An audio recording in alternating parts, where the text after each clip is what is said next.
Thank you for joining us on our journey here to preserve the history of mixed martial arts. When I wanted to take on this project, I needed help. I brought in one of my favorite matchmakers, Miguel Iturrate, and the MMA detective, Mike Davis. So to do this, we've been able to preserve history. Welcome and enjoy. The Lights Out Podcast. We are here again. I am the MMA detective, Mike Davis. Along with me, Miguel Iturrate. Another episode of Mixed Martial Artifacts and archivist, MMA archivist. So Charlie, why don't you mind introducing us to the next item? It's one of my favorite items in my collection. I don't think a collection's complete without it. I actually have acquired a pair of Chuck Liddell's fight shorts, UFC 37.5. And my question is to you guys, who did Chuck Liddell fight at UFC 37.5? Okay. Miguel raised his hand first. I think that was the 37.5 came because it was an odd event that wasn't shown on pay-per-view live like a normal event. And I think that Chuck was already that it may have been Chuck's first main event. I think he was fighting Belfort, wasn't he? Vitor Belfort? So on June 22nd, 2002, UFC 37.5 featured Chuck Liddell and Vitor Belfort. And these shorts are fantastic, for a number of reasons. But let's talk about the history behind that fight. So in essence, the UFC is starting to become mainstream. The powers that be are finally accepting that the United States or international public might like this thing called Ultimate Fighting. So the Best Damn Sports Show, period, said, do an event, we'll pick the best fight from that card, and we're going to feature it on our show. We'll air it in its entirety. Now, in terms of magnitude, there was nothing bigger than Liddell and Belfort. On the undercard, however, it featured a young up-and-coming slugger named Robbie Lawler versus a pride of St. Louis, Steve Berger. That was the fight that actually got aired.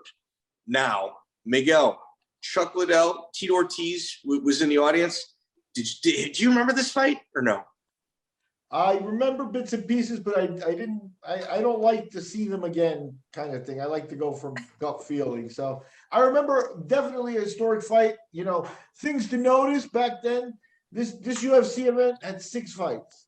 So yes. Wow, we're in a very different planet than we are nowadays where you get, 12, 13 fights every show. They had not built up to that. It was kind of because of the Best Damn Sports Show tie-in.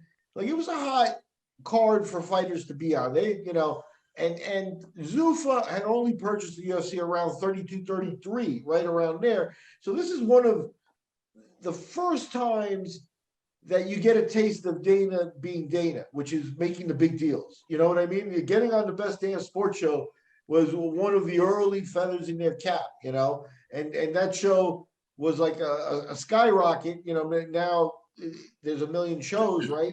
But that had a lot of name recognition, on the cast and things like that. And that was definitely one of those transcendental moments where Dana was putting the sport on attention, basically, that, hey, there's a new sheriff in town.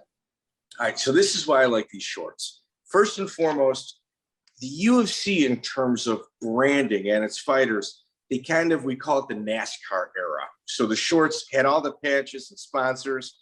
There really wasn't any oversight. It was pre-Reebok and Crypto.com and Venom. So these shorts, these tap-out shorts, it was before the band along the top of Chuck Liddell had like the icicles going down on it. And that is like when Tap Out started making custom shorts for some of the biggest stars on the UFC roster, Chuck being one of them. Now, Miguel, people always talk about Tito Ortiz's reign at 205 pounds. But the reality of the situation is when you look at the body of work that Tito did and the body of work that Chuck Liddell did, in essence, like if you were to give it like a boxing comparison, it was like a Sonny Liston, Floyd Patterson type situation where you had Floyd Patterson as the heavyweight champion of the world, kind of like an undersized guy that doesn't apply here.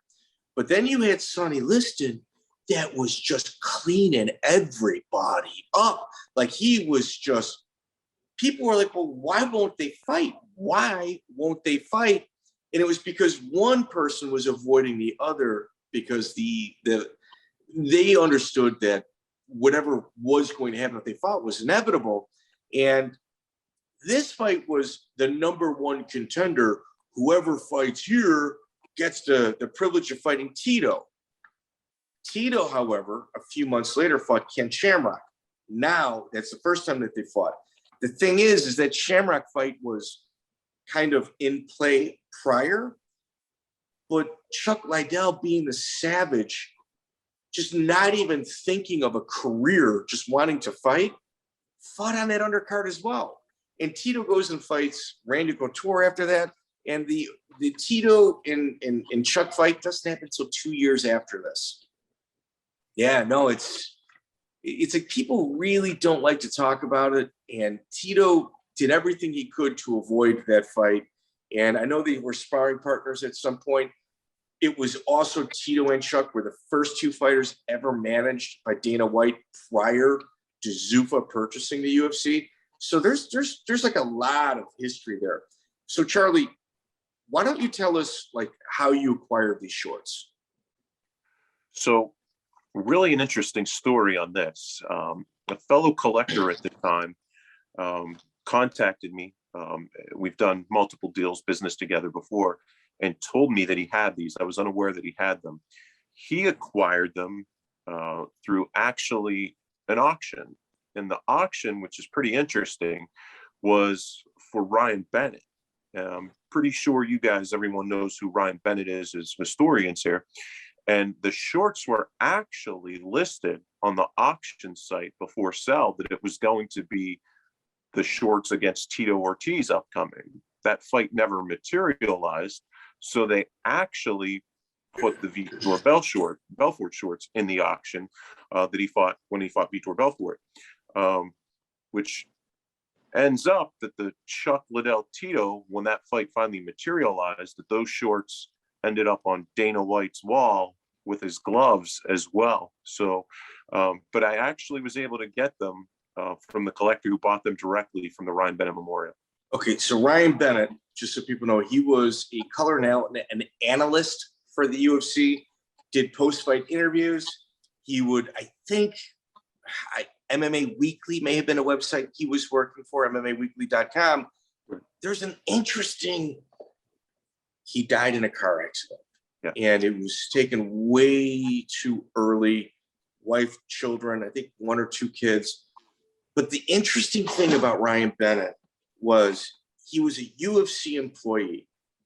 And at the time, there was a website called fightsport.com that later got like legal work from the UFC attorneys, and they changed it to like fightsport.eu and hosted it in Europe. And there was a dude named Tape Lord that was this giant hacker that was in charge of it. And they would spoil UFC main events, and they would talk about it before the UFC even released it. And what would happen is they would make these little posts, and people, like including Dana White, would go on that website saying, "You're full of shit. You don't know what you're talking about." And like they would get the UFC brass on this site yelling at them. What they failed, and now I was kind of doing research on Fight Sport. They wouldn't talk to me directly, but I had a third-party person kind of translating what was being said. And I asked them, how did they hack? How did they hack the emails for the UFC? And they said it was easy. They said when they would make these posts about the UFC that were obviously false, they would get the brass to come over and make accounts so they can post on their site to counteract it. Ryan Bennett used his same password for that account than he did his UFC emails. So they would farm Ryan Bennett's emails for information. And Dana White, like, he couldn't figure out how these guys, like, who was leaking. And that's how they were doing it. It was through Ryan's email. That's incredible. Yes, yes, which adds even more history and lore to this MMA artifact. Inevitably, it cost Ryan his job, but at the end of the day, he was an MMA pioneer. He was somebody that I admire. And Wes Sims, who is somebody that is very close to this show. I mean, he is somebody I talk to on a daily basis. He passed up like a $60,000 payday to go fight on Ryan's benefit show for free.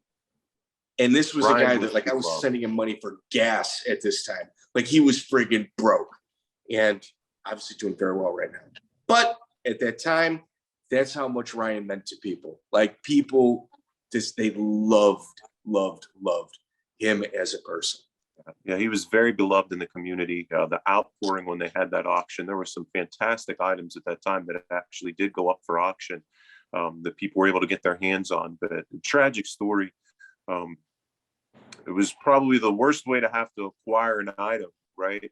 Through a donation to something, but the money went to a good place, helped the family out. And really now it's going to be able to be presented with really the history of mixed martial arts in a museum and preserved the right way. So now not only the memory of that fight, Chuck Liddell, Vitor Belfort, the memory of Ryan Bennett's going to live on with that item. Absolutely. Ladies and gentlemen, this is our cause. Miguel and I, we're historians. Charlie is like a drug fiend when it comes to MMA memorabilia.